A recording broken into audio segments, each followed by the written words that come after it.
you speak, we have Abby, who's going to be talking about something very linked to this topic. Hi, so I'm not Peter Tatchell, I'm Abby Whelan. I'm in the middle sixth, and we're starting something that doesn't really have a name yet, but it's going to be an LGBTQ and allies group. So you don't have to be gay to come along, you don't have to be straight, you can be anyone, and it's open to anyone and everyone. And hopefully we're going to have discussions and talks and presentations about gender and sexuality that anyone can come and get involved in and maybe learn a little and just talk about it, because it's something that needs to be talked about. And if anyone's interested in helping to run it, I'm kind of looking for sixth form here, then let me know. I'll be mentioning it again in chapel on Thursday, but we're probably going to meet on Friday break or lunch. So yeah, I thought I'd mention it because it's important that we talk about these things, and I'm really excited. So yeah, thank you. Well, thanks very much. It's really great to join you here today. I was asked to speak on the theme of why LGBT issues should concern you. Regardless of your sexuality, regardless of your gender identity, LGBT issues matter to every single one of you. So let's get the terminology. LGBT, lesbian, gay, bisexual, transgender. Then there's also intersex, pansexual, asexual, lots of different variations, and they are all equally valid. But I'm just going to use the short term LGBT or LGBT+. So I guess one of the questions I'm often asked is, why are some people LGBT? To which I reply, strange that you ask that question. Why don't you ask why some people are straight? How come there's this interest, this fascination with why some people like others of the same gender? But having said that, let's look at the potential reasons. And the potential reasons are the same for heterosexuality, homosexuality, and bisexuality. The indications are from the scientific research that probably our genetic inheritance from our parents accounts for half or more of our sexual orientation. Whether we're gay or straight, genetic markers are key influences on our sexual orientation. The reason we can say that with a fair degree of confidence is that if you look at the general population, it's calculated that roughly about 5 to 10% of the population are or will be attracted to a person of the same sex at some point in their life. Maybe not all their life, but maybe for a period. 5 to 10%. But when you get identical twins, that is, twins who have identical genetic material, when one twin is gay, in more than 50% of cases, the other twin is also gay. So that would indicate that genes play a significant role. And it's further evidenced by the fact that in non-identical twins, that is, who may share a significant proportion but not a totality of same DNA, in that case, where one twin is gay, in about 20 to 25% of cases, the other twin will also be gay. But then in general families, say between brothers or between sisters, who are not twins, identical or non-identical, then the ratio goes down to the standard average of 5 to 10%.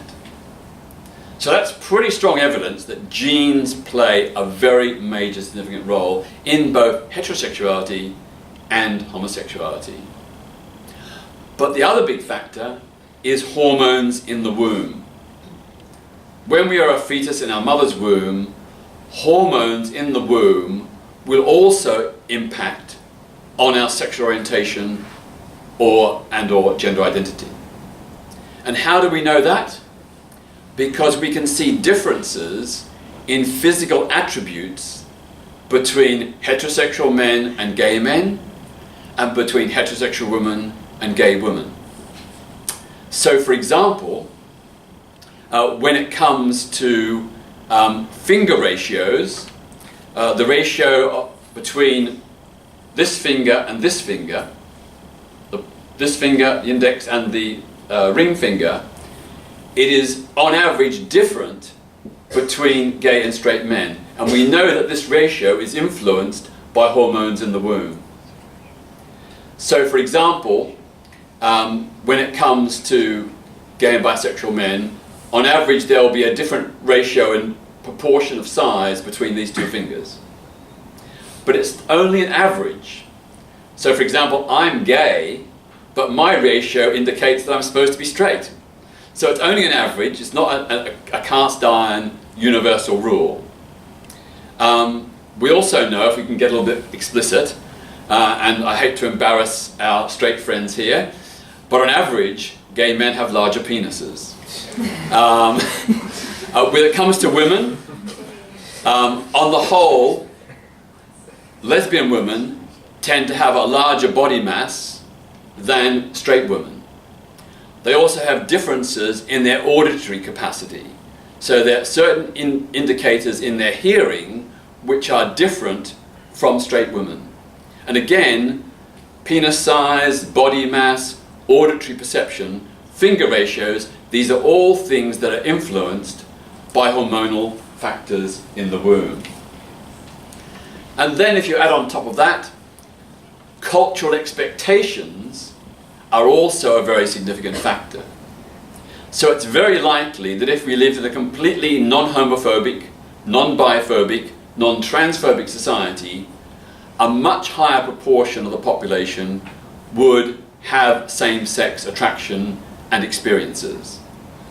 Because of the social pressure to conform, because heterosexuality is seen as the norm, because there's prejudice against LGBT people, a lot of straight people repress their same-sex desires. So, for example, in some indigenous cultures in the Pacific or Africa or other places, there's traditionally been the expectation that all young boys will go through a phase of same-sex attraction and relationship, usually during their teenage years. That's normal, it's a normal expectation. So in those societies, nearly all boys do. But of course in our society, and in very homophobic societies, that is not the expectation. So even people who may have a same-sex attraction will be reluctant to acknowledge it or express it. I'll come back to that a bit more later on. All I'm saying is that peer pressure and cultural expectations are also factors. So I mentioned that the statistical average in societies across the world, fairly universal, is that roughly 5 to 10% of the population will be LGBT for all or part of their lives. But of course, that is beginning to change. An Observer poll, the Observer newspaper, has done a series of polls over recent years looking at young people's sexuality and behaviour. And it's found that among young people aged 16 to 24, 23% had had a same-sex experience. That's almost 1 in 4. 25 in 100 have actually had a same-sex experience. That's a very high proportion, much higher than the 5 to 10% average. There was a YouGov poll in 2015 of a similar demographic, 16 to 24-year-olds, which asked them, would you define your sexuality as 100% straight, 100% heterosexual? 49% said no. 49% of young people in this country, in a properly balanced sample of the population, aged 16 to 24, said they would not regard themselves as 100% straight. Therefore, acknowledging the possibility, potential, or even the desire that they may have a same-sex attraction. So we can see that as Britain becomes a more liberal, accepting society, more people feel able to acknowledge and accept, and perhaps even express, their same-sex attractions.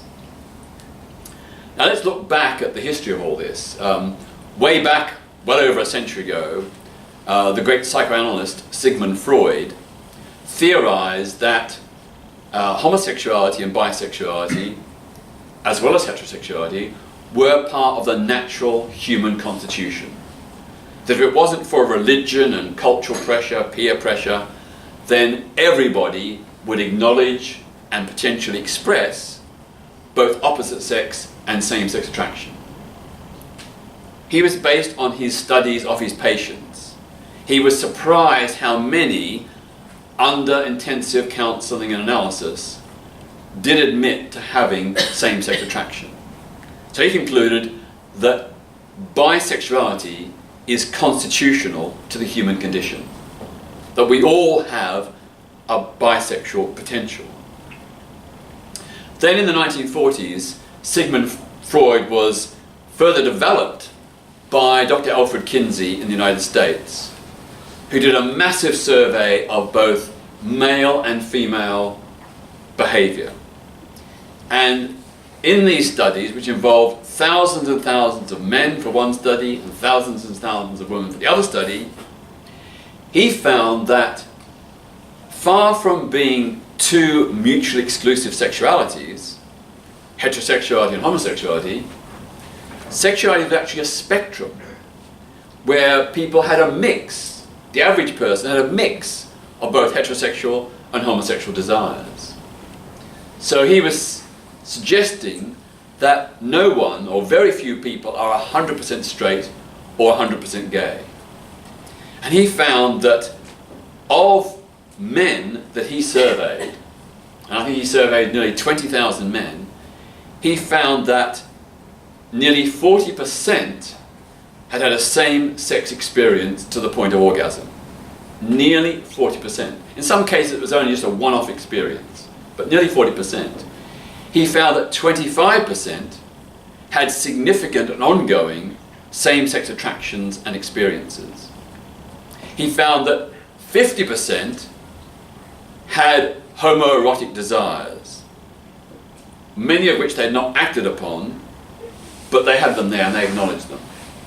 So his suggestion was that we're on a spectrum, that most of us are somewhere in the middle between, or varying degrees along the spectrum of 100% straight, 100% gay.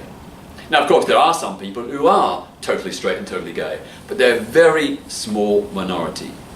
And the more those people feel relaxed and comfortable talking about and thinking about these issues, the more likely they are to admit that they have sexual and emotional feelings for a person of the same gender. In the 1970s, two American sexologists continued Kinsey's work. They were Masters and Johnson. They concluded from all their studies, as Freud did, as Kinsey did, that same-sex attraction was one aspect of the natural diversity of human sexuality. Same-sex attraction is just a fundamental part of what it is to be human. But because of political, religious, family, and other pressures, most people don't express it. They also found, interestingly, that when it came to sexual experiences, same-sex couples had a much higher ratio of sexual diversity in terms of their sexual practices. Gay couples and lesbian couples were much more sexually adventurous. They did more things. They took longer over sex. They did longer foreplay, longer afterplay. And they had a much, much higher level of sexual satisfaction compared to the average heterosexual couple. So I think the research found that the average length of making love for two men was about 30 minutes. The average length of making love for two women was about 50 minutes. And the average length of making love for a man and a woman was about 10 minutes. Then in the 1960s, two very famous anthropologists, Ford and Beach, they published a book called Patterns of Sexual Behavior. And they looked at pre-capitalist tribal societies around the world, mostly in the Middle East, Africa, Asia, and the Pacific Ocean. And they looked at 76 studies, in-depth studies of these societies. And they found that in 2/3 of them, not only was same-sex behavior prevalent, but it was also either accepted or tolerated. So, for example, in some South Pacific islands, men who are attracted to men, or men who are gender non-conformist, who are perhaps effeminate, they are not seen as bad people. They're actually accepted as part of the culture, and in some cases, they're given revered social roles. So, for example, particularly in North American native indigenous tribes, often the shaman, the holy man of the tribe, that will be assigned to a two-spirit man. A two-spirit man is the name given to what we would call a gay man. But this is regarded as a special, unique thing, something venerated, something valued, and this person is the custodian of the tribal history, the person who's the custodian of all the medicinal secrets of the tribe, the custodian of all the rituals. So it's a very different approach to sexuality compared to modern Western societies. So we've talked about human sexual diversity, but what about animal sexual diversity? There's a very famous book published called Biological Exuberance by Bruce Bagamill, published by Profile Books about 20 years ago. This book brought together the 400 major studies of animal species. Everything from lions to dolphins to seagulls to monkeys to snakes. It brought together all these different studies where a particular animal species had been studied very exhaustively and in depth. And it found same-sex relations existed in every single one of these animal species. It existed among giraffes, lions, bears, eagles, whales. Again, they came to the conclusion this is part of the natural spectrum of animals' sexuality. And of course, we humans are animals. We are part of the animal species. A particularly unique part, but we are part of animal species. And all these other species share with us this capacity, this practice of same-sex attraction. If we look at the attempts to eradicate homosexuality, and there's been many, many attempts in history. So in medieval England, men who had sex with men were burned alive at the stake. Burned alive at the stake. During the Nazi era, in the Second World War, the run-up, Adolf Hitler had a program for the eradication of homosexuality, the total extermination of same-sex relations, on a par with his bid to exterminate Jewish people. But even the medieval burnings of gay men, even the Nazi extermination policy did not stop homosexuality. It did not succeed. Today in Iran, they have a policy, if you are gay, you can be executed, you can be put to death, you can be hanged for being gay in Iran today. But that has not eradicated homosexuality. In fact, much to the shock of the Iranian leaders, they did a survey a few years ago of young people. They were concerned that young people were becoming restless and oppositional to the clerical regime. That the young people wanted freedom, wanted the right to be themselves. And so they said, we have to investigate young people to establish what they're thinking and feeling and what they're doing so that we can stop these bad ideas and these bad practices. So one of the questions they asked, a huge sample of university and high school students, was, have you ever had a same-sex experience?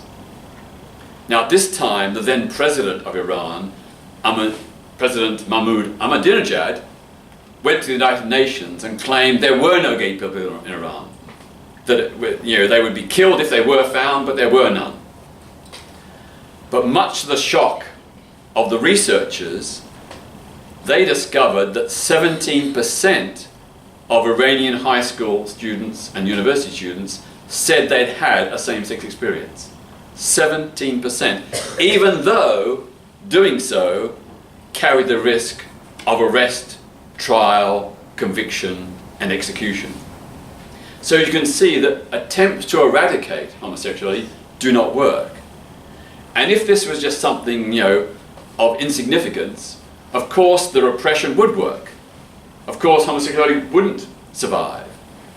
But obviously it's intrinsic to our humanity, and therefore despite this repression, it does.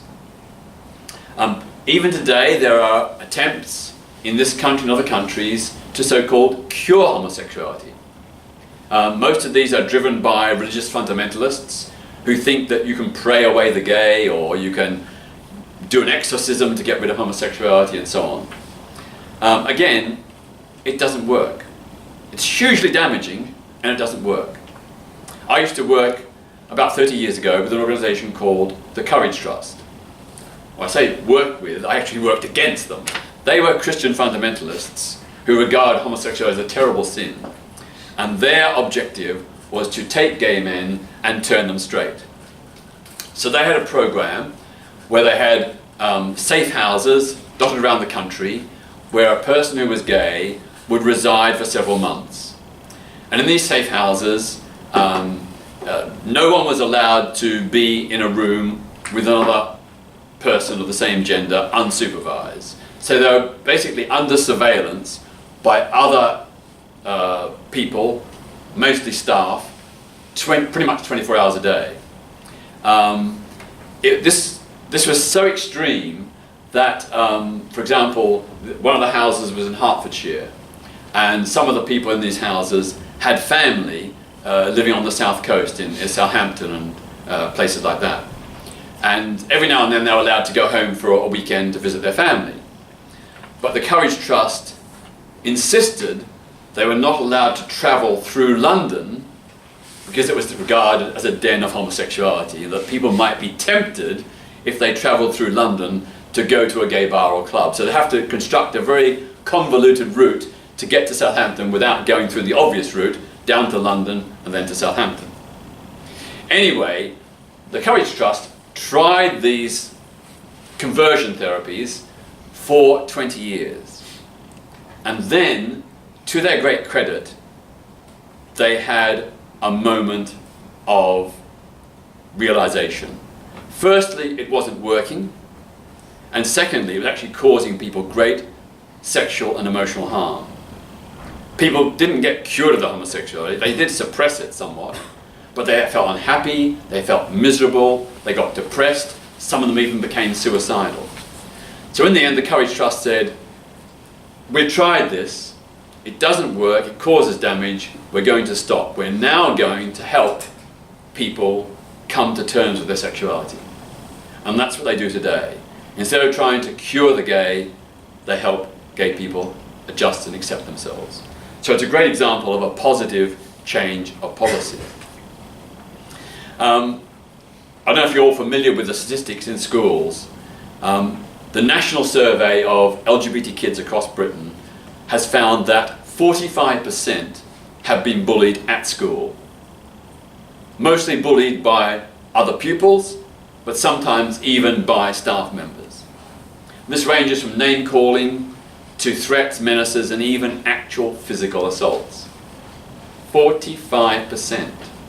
Among young trans kids, the level is much higher, and in fact, nearly 50% of trans pupils in British schools have attempted suicide because of rejection by their parents and bullying at school. That's really, really shocking. So it shows that we need a big, big change of attitudes and mentality in our schools. When it comes to outside the school environment, 40% of all LGBT people in Britain have been the victims of homophobic biphobic or transphobic hate crime at least once in their lives, and if they're older, perhaps 3, 4 or 5 times.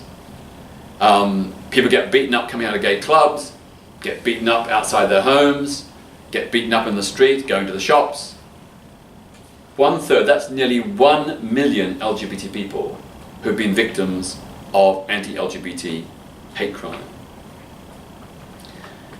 So let's think about homophobia. We've talked a lot about homosexuality. Let's think about homophobia.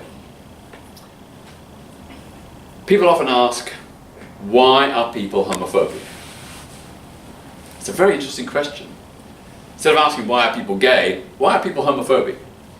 Well, there's an American professor, Henry Adams, at the University of Georgia, who about 20 years ago decided to test out the reasons.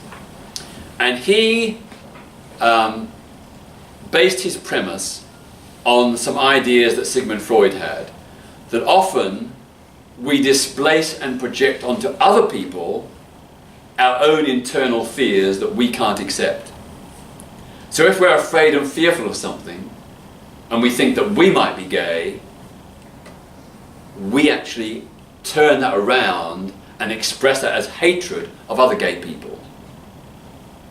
Partly because we can't accept that, and partly because we don't want anybody to suspect that we're gay, so we act in an anti-gay way to deflect suspicion. So what he did was, he got a representative sample of men, he only studied men, and he gave them a questionnaire asking them how would they define their sexuality. He asked them, have you ever had a same-sex experience or any kind of arousal because of another man? Have you ever had an emotional crush on another man? Have you ever had a gay wet dream? And so on and so on and so on. Then he got back all the questionnaires and he discarded everybody who indicated that they might have had some kind of same-sex attraction. So he was left with a group of men who defined themselves as 100% straight, never had any same-sex desires or attractions whatsoever. And then he gave them a second questionnaire, which was to ask them about their attitudes towards LGBT people.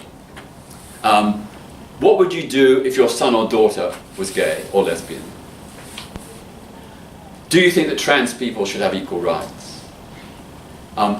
Would you work for a boss who was gay? And then again he collated all the answers. And he got rid of all the people in the middle and was left with 2 very extreme groups. One group said, if my daughter was lesbian, I'd love her just like if she was straight. Yes, of course gay people should have equal rights. The other group were the exact opposite. They said things like, if my daughter or son were gay, I would disown them, I'd kick them out of the house. Some even said they would kill them. Gay people should not have equal rights. They should all be locked up and they should throw away the key. So all these men described themselves as 100% straight, no same-sex desires, but one was relaxed and comfortable with gay people, the other was extremely hostile. So then what he did, Professor Adams then invited them one by one to come to the university, and he put them in a video suite and wired them up to a plethysmograph. I'm sure you've all got one at home. Anybody know what a plethysmograph is? It's a small elasticated device that goes around the penis and is wired to a computer. So when a man's penis is soft and flaccid, it's quite small. But when he gets sexually aroused and gets a hard-on, of course it grows and expands. And that's registered on the computer. So a plethysmograph tells exactly what is happening in the man's pants. Not what's in his head, but what's in his pants. So anyway, he began by showing each man heterosexual porn videos. That's, porn videos of men and women having sex together. And then he rested them for a while, and then he showed them gay porn videos. And then, when he got all these men to do this exercise, he then collated the results. Among the men who said they were 100% straight, never had any same-sex desires or experiences, but were perfectly relaxed and comfortable with gay people, they got very strongly aroused watching the straight porn videos. A small number got some degree of arousal watching the gay porn videos. With the other group, who said they were 100% straight but were very hostile and homophobic, most of them had limited or dysfunctional sexual arousal watching the straight porn videos. In other words, they didn't get very hard, they didn't sustain their erections. But when watching the gay porn videos, 80% of those men who hated gay people, 80% got hard-ons. So the theory, or the conclusion that Professor Adams devised was that homophobia is in many cases a displaced form of homosexuality. And he quizzed some of these men afterwards, and he found that yes, some were in total denial. Some said, oh, the computer must be wrong. You know, I never got an erection. You know, it's impossible. Others, grudgingly, under sustained questioning, did admit that they got aroused, and then said, yes, they used homophobia as a way of deflecting suspicion. They said things like, well, if I'm homophobic, my mates won't suspect I'm gay. Others were just in total denial. They just couldn't acknowledge their sexuality. So that's a very interesting study. So if you see people or hear people who are homophobic, tell them that story. It doesn't mean that everybody who's homophobic is secretly gay, but according to that study, 8 out of 10 are. I'll just finish by saying that it's really great that you're going to be setting up an LGBT and allies group in the school. I think that's really important and significant. Lots of schools are now doing it, and they're really fun events because, first of all, you come together, you discuss the issues, but also lots of schools, they do social events. They go out to clubs, or they go and see films together, or they show films in the school. So I want to encourage you, whether you're gay, straight, bisexual, trans, or whatever, join up, get involved, and help change the culture of the school. Thank you.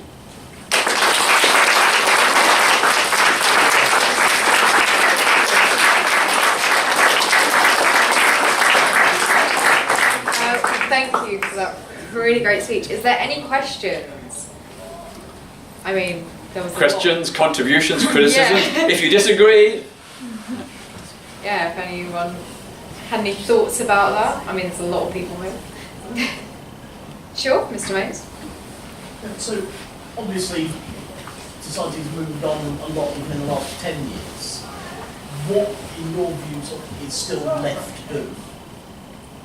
What is still left to do? To achieve full equality? Yeah. Well, quite clearly, the levels of bullying in schools and the level of hate crime on the streets is still very, very shocking. It's gone down, but it's still very high. According to the British Social Attitudes Survey just last year, still even now, nearly 20% of the British public believe that homosexuality is mostly or always wrong. That's nearly a fifth of the population. So that's quite worrying. But again, it's gone down. It used to be nearly 70%. So that's a big change, positive change. There are still lots of schools that don't address LGBT issues in the classroom. So no discussion about gender identity or sexual orientation, no discussion about safer sex for pupils who have same-sex relations. So there's lots of issues there that many schools need to get up to speed with. There are also other issues. For example, you probably know that in 2004, the Gender Recognition Act allowed trans people to legally change their gender. And that was a great step forward at the time. But to do that, they have to go through all kinds of medical supervisions and pass all kinds of tests. Malta, Ireland, Argentina and other countries have changed all that. They've said a trans person should be able to self-declare, to sign a statutory declaration declaring their new gender without having to go through medical tests and all those kind of things. So that's the next reform we need in this country, and the government is currently consulting about that. Of course, still today in Northern Ireland, we don't have equal marriage. Same-sex couples are still banned in Northern Ireland from getting married. even though 70% of the population support equal marriage, and even though a majority in the Assembly, before it was folded up, before it was suspended, even though a majority in the Assembly support it, sadly that's because of the DUP's veto. We also have an issue with the blood transfusion service. Still today, it's true that gay and bisexual men cannot donate blood within 3 months of having sex, even if they've had safer sex, and even if they've tested HIV negative. Now that's better than before. There used to be a lifetime ban, then it was reduced to 12 months, and now it's down to 3 months. But really we need individual assessment. So if you're a gay man in a monogamous long-term relationship, you don't have sex with anybody else apart from your partner, or if you always practice safer sex, if you've tested HIV negative, there's no reason why you can't give blood. Many of you will know that now the HPV vaccine is being given to all young girls, and in some places to young boys as well, but not to gay and bisexual men. And obviously if you're having oral or anal sex, just whether it's heterosexual oral sex or homosexual oral sex, whether it's vaginal sex or anal sex, there is a risk of passing on the HPV virus, which in most cases is harmless, but there are some strains which can cause cancer. And so there's a big push to say, well, gay men are at risk of HPV, and that all gay men should also be offered the HPV vaccine. Then the final issue I'll just throw up is the issue of LGBT refugees. LGBT refugees who flee persecution in very homophobic countries like Saudi Arabia, Iran, Pakistan, Bangladesh, Uganda, Nigeria, Jamaica. If they come to Britain, they will often find great difficulty in getting asylum. The rate of refusal on a first interview is much higher for LGBT refugees than it is for political, religious or ethnic refugees. There's a very major culture of disbelief. So that needs to change to make our asylum system fair for everyone. This question might be a bit personal, but how do you react if someone's literally homophobic to your face? Like, what would you say to them, if anything at all? Well, I guess it depends how aggressively homophobic they are. You don't want to get punched in the face, but on the other hand, I mean, I always reply and sort of, you know, what makes you say that? You know, I put a question rather than just criticizing them. I put a question to them: why do you feel that? What makes you say that? And that begins a dialogue. And once the dialogue gets going, then you can perhaps help you know, get rid of or you know, debunk some of their ideas. I think it's also, yeah, it's like with any kind of prejudice. It's really important to challenge it, not let it pass, whether it be racism or anti-Muslim prejudice, anti-Semitism, misogyny. Never let it just pass and leave it. Always question it, but you can do it in a way that's non-threatening. You know, even if the person has been quite threatening in their remarks, you can turn it back and say, you know, what made you say that? Or why do you think that? You know, that'd be my approach. I don't know if you heard in the last couple of months of a young man who was banned from school from performing a drag act. Have you heard about that? Have you heard about that? Yeah. What are your thoughts on how it was handled in terms of the aftermath of the not letting the young boy perform, and how the school itself handled the situation? Yeah, I don't know the full details, but from what I've read, you know, it seems that, you know, this young guy, whether you agree or not, this was part of his freedom of expression, and everybody else was able to perform and do what they wanted to do. Why shouldn't he? You know, why should someone who wants to do a drag act, why shouldn't they be allowed to perform as if they were, in the same sense, if they were doing, you know, reciting Shakespeare or you know, showing a guitar or whatever. I think it's about live and let live, and about accepting the right of people to express their individuality. I think a lot of it was, you know, whipped up by a fairly small number. The opposition was whipped up by a fairly small number of very vociferous people who really didn't understand the issues and had a very knee-jerk reaction. I just wondered, like, what is your stance on prejudice within the gay community itself? Because I know my friend, he struggles with actually being in the gay community, because I think there's like various apps, it's like no fats, no femmes, no like whatever, like they've got all sorts of lingo for like each other. And do you find that's just as much of a prevalent issue as prejudice from heterosexual people too? Yeah, so you're talking about dating apps, yeah? Yeah, and like Yeah. generally Yeah. how like LGBTQA Yeah. plus is generally with itself. Well, I don't think it's a uniquely LGBT issue. I mean, on lots of dating apps, Yeah. gay and straight will say, I want this type or that type, I don't want Yeah. this, don't want that. But obviously we shouldn't be, if we're fighting prejudice and oppose prejudice against us, Yeah, we shouldn't be reflecting prejudice on others. yeah, So, you know, people's sexual, emotional, erotic desires are incredibly varied. yeah, Some people really like overweight guys. Some people don't. Some like guys with beards, others don't. So Yeah. it's all down to individual taste. But I don't think some of the language is curt, yeah. unnecessarily borderline abusive. Yeah. I don't think there's a place for that. Yeah. Yeah. Yep. So obviously Pride has had a really kind of like significance. Could you shout? Sorry. Stand up and shout. Sorry. Pride has had a really big significance in LGBT history, but recently corporations have been cashing in. So at what point do you think that kind of exposure of the LGBT community leads to an exploitation of it for corporate gain? Yeah, you're right. Increasingly, pride parades are sponsored by big corporations, banks, insurance companies, the armed forces, the police. You know, everybody's getting in on the act. And in one sense, it's great because it indicates we're being mainstream. On the other hand, if you went to London Pride this year or last year, all the big floats were big corporations, and they're the big, visible, extravagant floats. The community groups were sort of relatively swamped and invisibilized by comparison. And I don't think that's the way it should be. If corporations want to fund Pride, that's great. But I think we have to be fairly careful, not let them take over. And if corporate interests become the main focus, then I think we're on a loser. That's not what Pride is supposed to be about.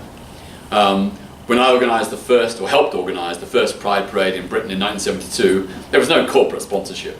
In fact, corporate sponsorship didn't happen until the late 1990s. So there was more than 20 years, almost 30 years of Pride Parades with no corporate sponsorship because businesses, governments and official institutions didn't want anything to do with the LGBT community. Now it's great that they want to be part of it, but as I said, not take over, please.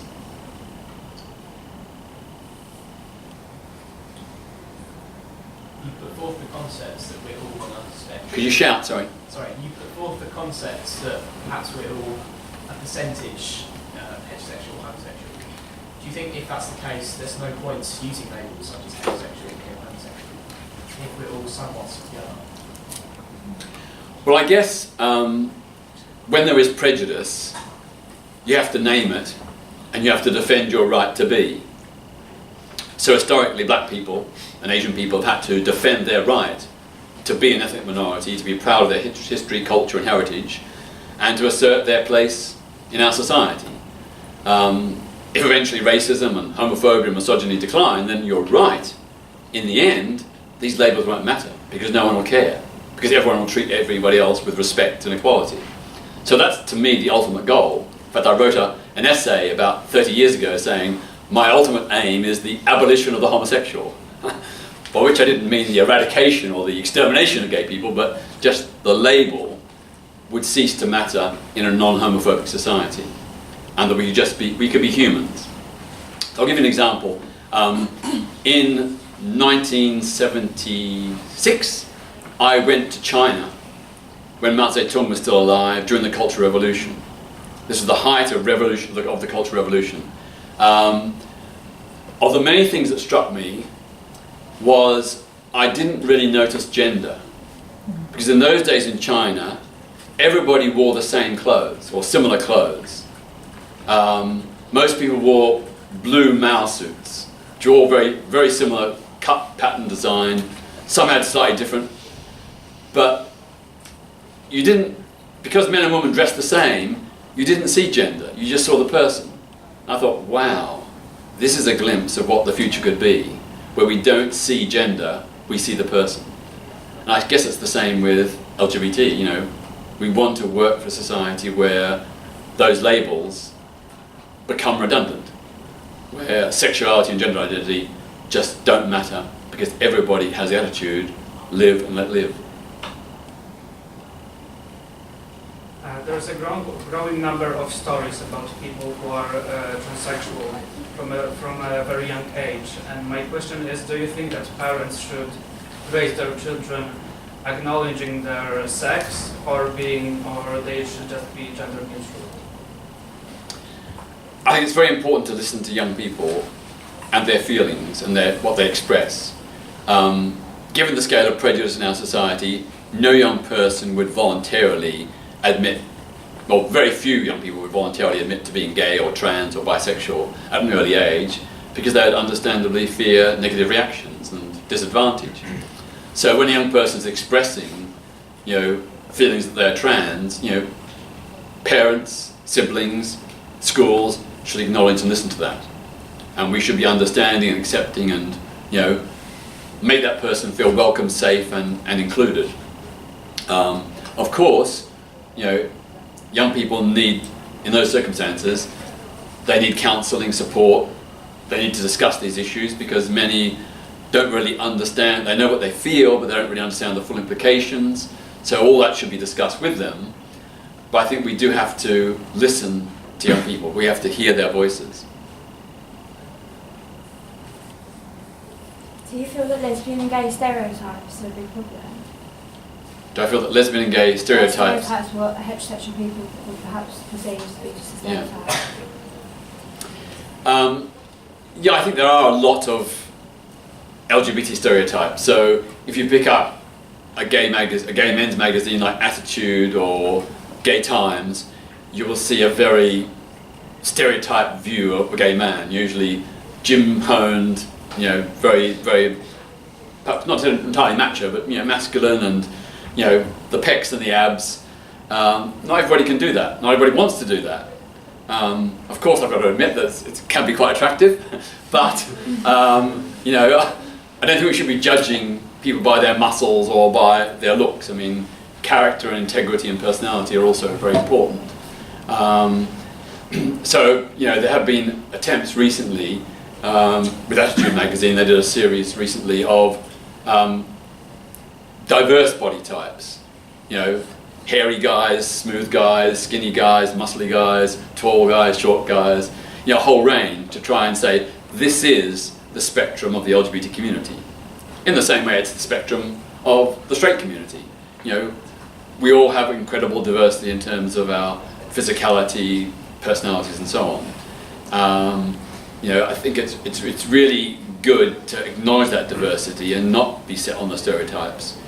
But if you go to a gay beauty pageant or muscle pageant, it's all very much the same. You know, and there's a place for that, and if people like it, fine. But I don't think we should be down on other people because they don't conform to that. So I've got a few pecs and abs, but I'm quite skinny, so I don't really fit the stereotype. But hey, you know, I am what I am. Do you think they should introduce an all genders toilet everywhere for people who don't identify as male or female or who are transitioning? Well, the increasing trend in schools and other institutions is to have gender-neutral unisex toilets. And I think it's part of the process of breaking down these rigid barriers in terms of gender. And there's also a trend in many schools to have a single uniform for both boys and girls. And again, I'm broadly supportive of that as well. I think we make too big an issue of gender. And of course, as a result, women tend to be the losers. And anything we can do to bridge that gap and have a more inclusive society, that's got to be good for everyone. And ultimately, of course, with all these things, it makes for happier people. You know, if you feel fully included, if your diversity is acknowledged, if you feel you have your place, then you're going to be a happier, better, well-adjusted person. Your mental health's going to be better, your physical health's going to be better. So I think we should really move in that direction, and try and find a place where gender really isn't an issue. Oh, sorry. Please. Okay. Yeah. Sure. Yeah. So, how do you think we should tackle religions? Because you mentioned that it's religions that can lead to a lot of this prejudice. Mhm. So how do you think we can tackle that? Because I can imagine it's quite a lot tougher than just the average person. Yeah. Yeah, it's certainly true that organised religion, as opposed to individual religious people, organised religion is the single greatest global oppressor of women and of LGBT people. Now, not all religious people are homophobic. I mean, Archbishop Desmond Tutu of South Africa, one of the great heroes of the anti-apartheid struggle, has always said that LGBT rights are human rights. He said, he did not fight for a free South Africa to allow anybody in that society to be oppressed and disadvantaged, including LGBT people. In fact, he even went further. He said, homophobia is equivalent to racism. It's an irrational, bigoted prejudice that damages people and their lives and is damaging to the whole of society. So, yeah, I think it's very important to work with and support progressive and liberal people in different religious traditions. So in Judaism, traditionally, Judaism was very, very homophobic. Within the last 50 years, most branches of Judaism have, the liberal Reform Jews and even some of the Orthodox sects have become quite progressive and supportive, even to the point of endorsing same-sex marriage. There's also quite a trend in sections of Muslim communities to question the orthodoxy around same-sex relations. And a lot of it is very ill-placed. So if you actually read the Quran, there is no explicit condemnation of homosexuality in the Quran. The scholars criticize it, but if you're a Muslim, you're supposed to follow the Quran. And in the Quran it says, this is the complete word of God. It requires no interpretation, no addition at all. So I guess, some people say if you're a true Muslim, you should only follow the Quran, and everything else is man-made. The hadiths, the Islamic jurisprudence, it's all made by mortal men. And if you look at the story of Lot, or Lut in the Quran, which is about the story of Sodom and Gomorrah, it's interpreted, has historically been interpreted as a punishment for homosexuality. But if you actually read the story in detail, the truth is that what happened was, in the story of Lut, two beautiful angels representing God himself came to Lot's house. And these are beautiful male angels. And when the men of the village saw them, they lusted after them, wanted to have sex with them. They went to Lot's house and demanded that he handed over these men so they could basically gang rape them. These are not men, these angels. So the story is really about inhospitality to strangers and male rape, not about homosexuality. And there's a whole series of both Christian and Islamic analysis of this story, which shows that it has been completely misinterpreted, and that it's not about homosexuality, it's about male rape and abusive relationships with strangers.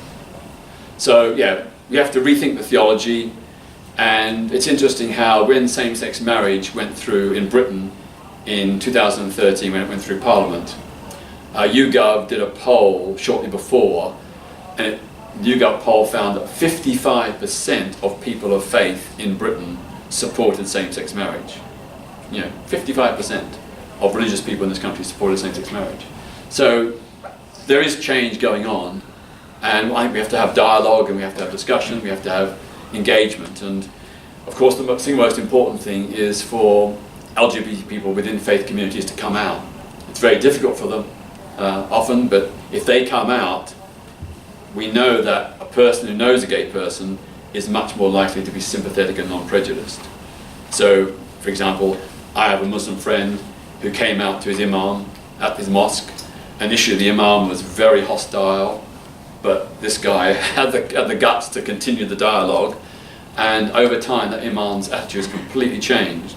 And so now he says, I can't personally endorse homosexuality, but I don't think gay people should be persecuted. I don't believe in Sharia law killing them. I don't believe they should be thrown out of the mosque. And in fact, since then, he's welcomed and supported 3 other Muslim, 1 lesbian and 2 gay men into the mosque. And he totally accepts them. So change is afoot. Yeah.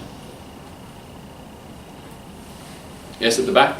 Do you think there's like a certain level of discrimination in the gay community, like in terms of like bisexuality? Do you think a lot of people say, oh, but you don't, a lot of gay people might say that you don't have it as difficult because you can pass off as straight, or you don't really feel those sort of things, you're just doing it for attention? Do you think there needs to be like 100% acceptance within a community that can be very difficult to enter? So many things are changing. Do you think, like, to make it like a 100% safe place? Well, I totally agree with you. There is a history of biphobia in the LGBT community. And you're right, some gay people traditionally say, oh, you're not really bisexual, you're just gay, but you can't admit it. And that quite clearly is nonsense. I mean, bisexuality is a reality, and some people are bisexual. That's just a fact of life. And of course we should accept that, you know. The whole ethos of the LGBT movement is about live and let live, about allowing people to be who they want to be. And if people are bisexual, they should be embraced as full and equal parts of our community. You mentioned Northern Ireland earlier. I'm just wondering what your opinion was about how it had come to be so socially conservative. How it had come to be so socially conservative, and whether you see it changing, catching up with England in the future. Well, to answer your question, why has Northern Ireland been so traditionally homophobic? The answer is one word: religion. Both Catholic and Protestant. But more so Protestant than Catholic, surprisingly. About 15 years ago, Northern Ireland was rated as the most homophobic place in Western Europe. So questions were asked, how would you feel about having a gay neighbour living next door to you? And the amount of hostility from people in Northern Ireland was way, way, way above anywhere else in Western Europe. But now, it's completely reversed. As I said, 70% of people in Northern Ireland now support same-sex marriage. 70%. That's even higher than it was in Southern Ireland when the referendum was held a couple of years ago. So there's a lot of change going on.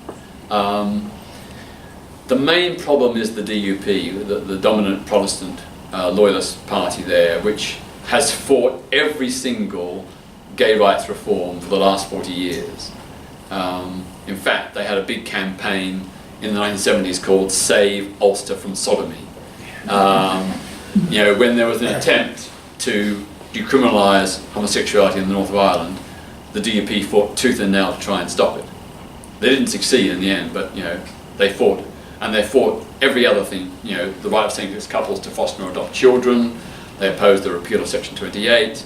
They opposed employment rights for LGBT people in the workplace. On every single issue, they have been oppositionist.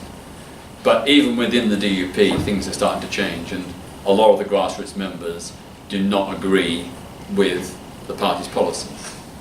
A party policy which has made all the more homophobic or hypocritical, because quite a few of the most prominent anti-gay DUP members of parliament and councillors are themselves gay.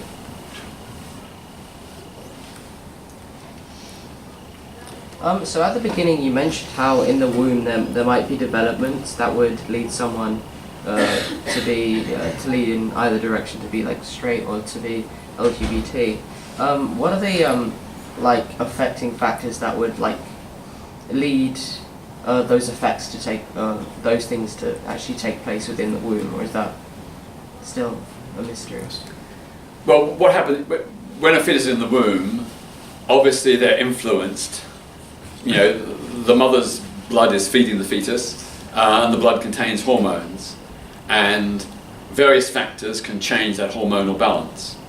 And it's not as if, you know, the mother's behaving irresponsibly or anything, but just about different people have different hormonal levels. You know, We can be pretty much identical and for different reasons have different hormonal levels. So it's just like, I don't know, you say an accident, or sort of just part of a generic spectrum of different hormonal influences.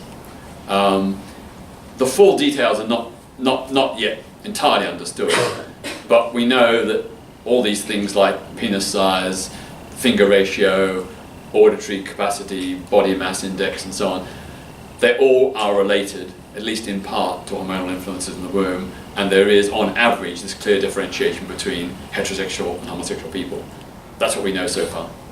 And this hasn't been from one or two studies, it's been dozens and dozens and dozens of studies over many years in many different countries. So I think there's a fair probability that they're accurate. Okay, any last questions? I've got one at the back. Yep. You mentioned gender quite often, so what would you actually define gender as beyond kind of like society stereotypes about what masculinity and femininity are? And surely if you want to be working towards a society like the one that you mentioned in China, where labels aren't really something that are important, surely to continue defining gender will be counterintuitive. Well, as I said, when women don't have equal rights and respect, when there are astronomical levels of sexual violence and domestic violence against women, of course women have to assert their right to be protected and to live in safety and to have equal opportunities. So we have to respond to gender discrimination by asserting gender rights. But ultimately, once we get to that point, when we get those rights, when we get that respect, then of course the need to define will fade. But I think until then, I think gender needs to be, it is a factor in our society. It is something that does influence behaviour and perceptions and attitudes and behaviour. So we need to acknowledge that, but strive to overcome it so it doesn't be an issue in the future. We just have this. Well, it's just related to that. I was just wondering where you see transgender issues in that spectrum, because obviously, in this idealised, non-gendered society, would there be trans problems, i.e. people wanting to be another gender as much or at all, and whether there is a tension between ensuring trans rights and not reinforcing the gender divide by doing that? Perhaps to go back to the last question. In a sense, we're talking about a number of issues. We're talking about gender as in biological sex, gender in terms of genitals, gender in terms of identity, and probably gender in terms of brain structures as well, which is an area which has not been properly researched, but there has been some research recently which suggests that trans people have different brain structures to non-trans people. But that's very preliminary research. It's only one study, I think, so far. So you've got all those different factors. At the end of the day, I think we need to understand that people will have a combination of some or all of those, and that trans people have a particular identity based on what they feel they are or should be. Now, some people say this is delusional, that it's like saying, I'm a dog or I'm a car. Well, that's not true. I mean, first of all, no trans person would willingly want to declare themselves, given the scale of prejudice and ostracism that many of them will face. So they think long and hard, and obviously is a sincere, deeply held feeling. I can remember once I challenged Germaine Greer, who has been very dismissive of trans people, and I said to her, well, look, you're just equating gender with genitals. What about the mental psychological component? And this is before the trans brain structure research had come out, and I said to her, look, surely we know there are some brain structural differences between gay and straight men, between heterosexual and homosexual. Isn't it probable there will also be some brain structure differences between trans and non-trans people? And she was rather thrown, but privately she said, well, I'll have to have a think about that. She didn't dismiss it, Now, we don't want to get into stereotypes that, you know, men are like this and women like that, and trans are like this and non-trans are like that. But obviously there's a constellation of factors at work, and I would suspect that their further research will show that there are brain differentials that lead people to identify as trans, and this is not delusional, this is totally sincere, totally genuine, and it's a dimension of gender which so far we as a human society have not yet understood or acknowledged. And so these social roles assigned to gender, which have been so enormously powerful for centuries,